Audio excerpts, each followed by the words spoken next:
In the dim streets of New York, a deadly threat lurks, often unseen.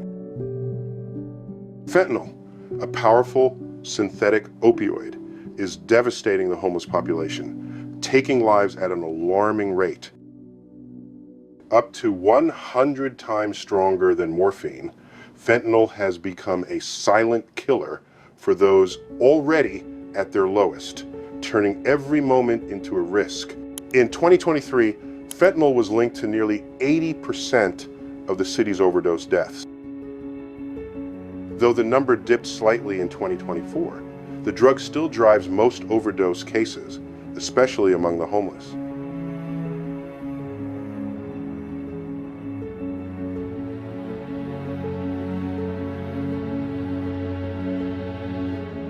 Numbers tell part of the story, but not the full suffering. About 65% of homeless individuals report using illicit drugs regularly, often unknowingly encountering fentanyl in counterfeit pills or street drugs. For those living on the edge, fentanyl's grip is even tighter, worsened by limited access to treatment or life-saving resources like naloxone, the overdose reversal drug. Many also face stigma and barriers that prevent them from seeking help. Overdose deaths rose 3.2%, paralleling the rise in homelessness and revealing a deep connection between the two crises.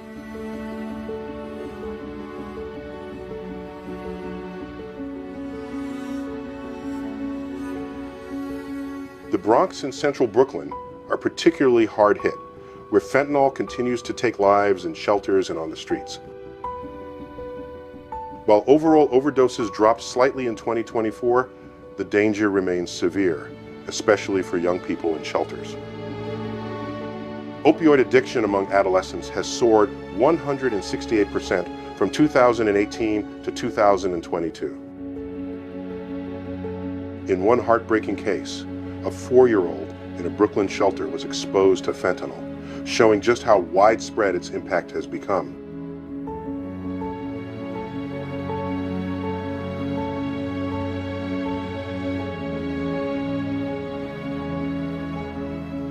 Why is fentanyl so deadly for the homeless? Isolation plays a major role. Many have no access to recovery services, harm reduction tools, or the social support that could save their lives. As fentanyl spreads, the city's response remains insufficient. This is more than a health issue, it's a humanitarian crisis that affects the most vulnerable among us.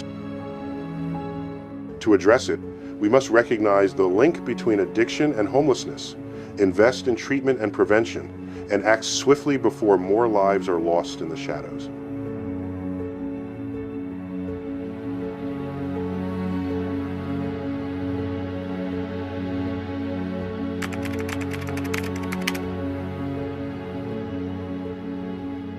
In 2025, New York's homelessness crisis has become a perfect storm, a crushing mix of economic pressure, social struggles, and systemic failures. At the heart of it is the housing crisis.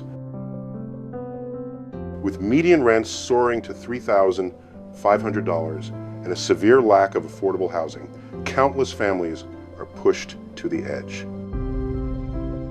Since 2016, evictions have skyrocketed, and inflation paired with stagnant wages has left thousands without stable homes.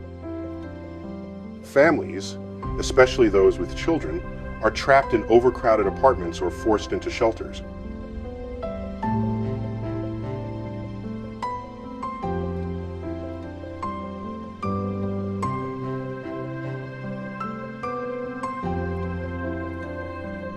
The storm is worsened by social challenges.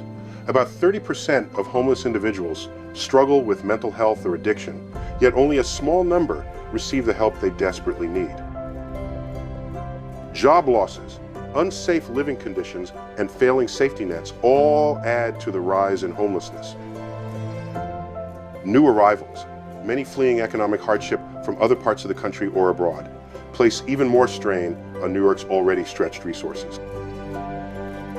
Since 2022, over 50,000 people have entered the shelter system, many finding only temporary housing and no true stability, while support services remain stretched thin unable to meet growing needs.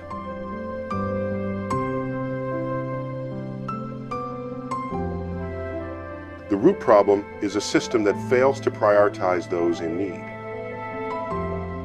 Cuts to federal housing programs and insufficient support for migrants and low-income communities have made matters worse. Meanwhile, the city's wealthiest neighborhoods continue to thrive, while those at the bottom fight just to survive. Black New Yorkers face eviction at 6 times the rate of others, and immigrants, particularly Latinos and Asians, face added barriers to finding housing.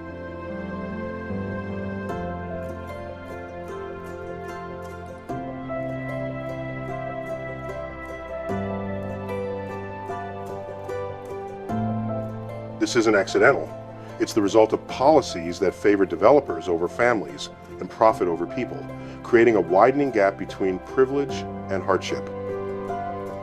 Yet amid this storm, there is hope. By tackling the root causes of homelessness and inequality, we can ease the pressures tearing lives apart and begin to rebuild the social fabric.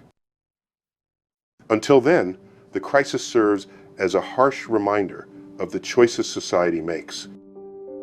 As we face this challenge, we must ask, how can we build a future that lifts everyone up, not just the privileged few, and ensures that dignity and opportunity are available to all?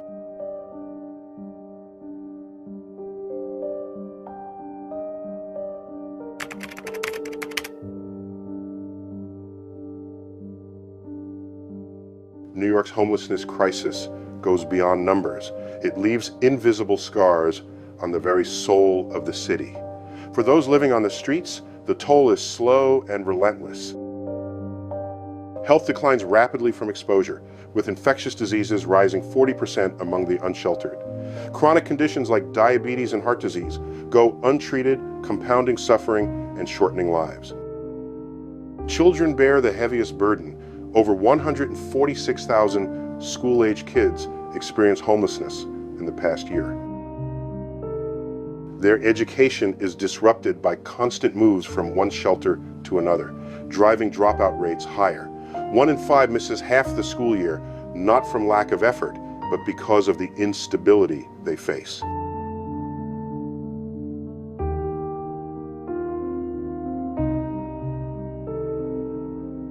The city itself is strained. Street crime has risen 15% in areas with dense homeless populations, not out of malice, but out of desperation. Small thefts and conflicts stem from hunger and frustration. The healthcare system is overwhelmed, with emergency rooms flooded by preventable issues, costing billions that could address root causes instead. Tourism, a major part of the economy, has dropped 5%, with visitors citing the visible presence of homelessness as a concern.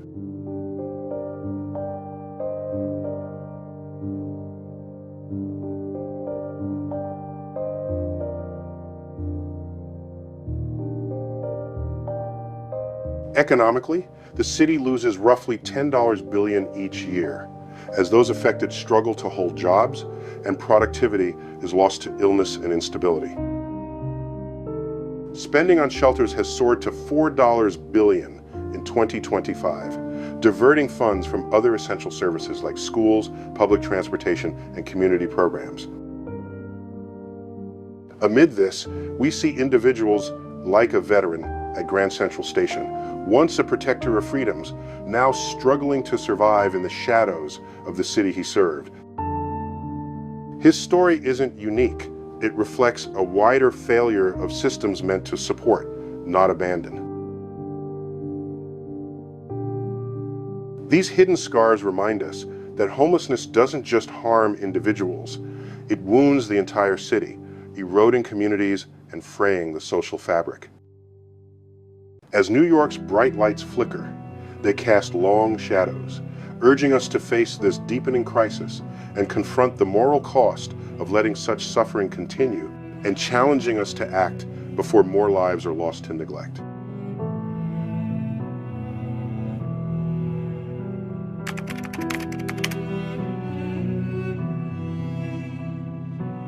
Amid the chaos, there are signs of progress, small but meaningful steps toward restoring stability. Mayor Adams' administration, despite its challenges, has made notable strides. By August 2025, over 3,500 unsheltered New Yorkers were moved from streets and subways into permanent housing, a significant achievement led by outreach teams under the Subway Safety Plan. Launched in 2022, the plan placed social workers in the transit system, helping more than 1,000 people find stable homes, turning nights of wandering into restful security.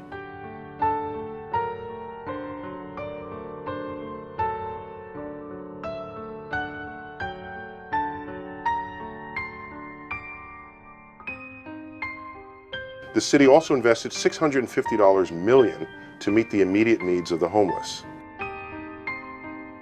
This funding added 900 new beds for runaway youth, 100 more spots for homeless young adults, and the Bridge to Home initiative, which works with NYC Health Plus hospitals to provide housing along with therapy, meals, and addiction care. These programs not only offer shelter, but also help restore hope and dignity to individuals who have long been overlooked.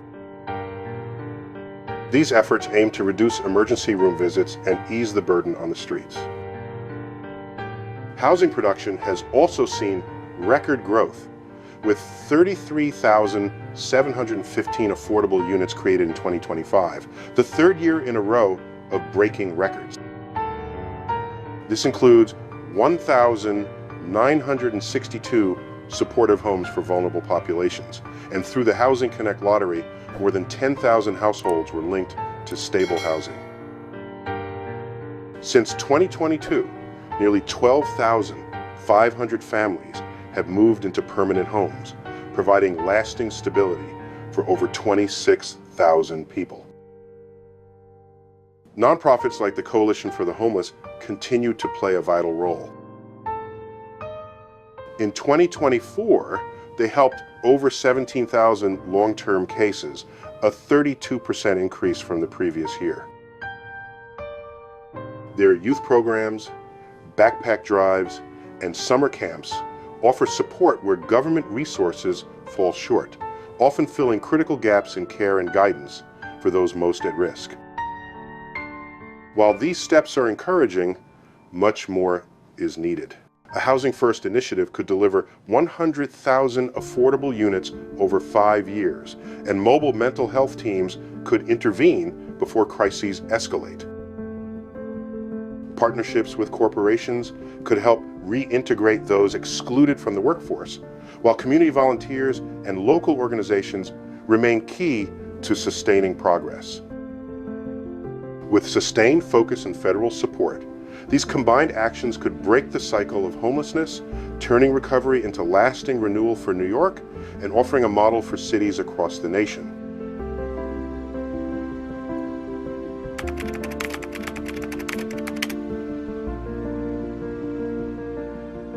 For decades, I've walked New York streets, seeing it transform from a city full of promise into one burdened by inequality.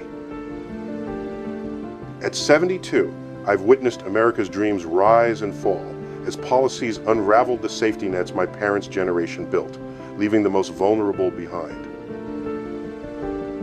Homelessness isn't just a policy issue. It's a quiet reminder that freedom means little when so many have nothing. In the city where I raise my children, I've shared sandwiches with veterans whose eyes hold untold stories and watched mothers whose strength rivals the skyline itself. These encounters stay with me far longer than any headline ever could. Now, in my later years, I feel a call to stewardship rather than despair. We have the resources and the knowledge, but what we lack is the will. The GI Bill lifted a generation. Why can't we invest in people like that again? Fentanyl's deadly toll grows because we treat symptoms, not the root problem. From my Brooklyn porch, I see hope in small acts, volunteers, advocates, and those fighting for change. My time may be limited, but the torch now passes to you. Look into the eyes of those on the streets. They are our neighbors. And in helping them, we find our own salvation.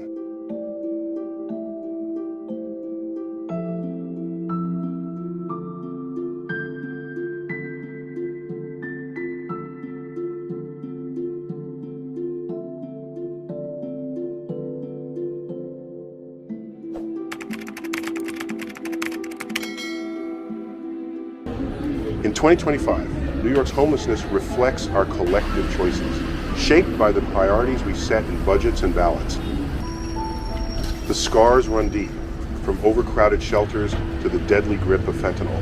But so does our capacity for change. We can choose equity, expand access to housing, and bring care into every corner of the city. We can transform New York from a shining metropolis into a compassionate one, where no one sleeps under the stars, but beneath secure roofs, with dignity restored. The light is there. The question is, will we step forward to meet it?